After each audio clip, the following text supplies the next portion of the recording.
Halo, Assalamualaikum warahmatullahi wabarakatuh. Selamat datang kembali di channel Zen Permana. Video ini mau tipis-tipis, secara ringkas dan sederhana, bahas 3 hal. Ya, yang pertama adalah simpati, empati, dan juga yang ketiga, yang ketiga adalah yang disebut dengan emotional sponge. Ya, bentar dulu tuh Zen, bentar dulu, Papa ngomong dulu ya. Ya, secara ringkas dan sederhana bahas simpati, empati, dan emotional response. Sekarang ngomongin simpati dulu. Jadi simpati itu sederhananya kayak gini teman-teman ya. Kalau orang mengalami sebuah kejadian, lalu kita ikut merasakan, ikut seolah-olah merasakan apa yang dialami sama orang lain, itu namanya simpati. Contoh, orang lain jatuh, aduh, kita jadi ikut sakit gitu ya. Itu namanya simpati. Orang lain kemudian mengalami kedukaan karena mungkin kucingnya meninggal ya, kucingnya mati. Aduh, kasihan, kita jadi ikut sedih. Nah, itu kemudian simpati, teman-teman. Bedanya sama empati apa? Kalau empati itu kita tahu apa yang harus kita lakukan ketika berada di posisi itu. Atau kita tahu apa yang mesti kita lakukan untuk orang itu. Itu namanya empati.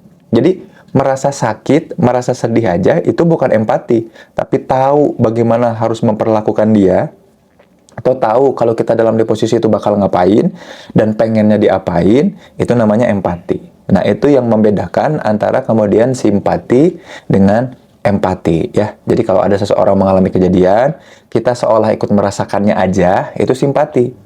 Tapi kalau kemudian ada orang mengalami sebuah kejadian, lalu kita tahu mesti ngapain, lalu kita tahu mesti gimana memperlakukan apa dan pengen diperlakukan apa kalau kita merasakan itu, namanya empati. Nah, cuman orang sulit memisahkan antara simpati dan empati, apalagi dengan yang ketiga ya.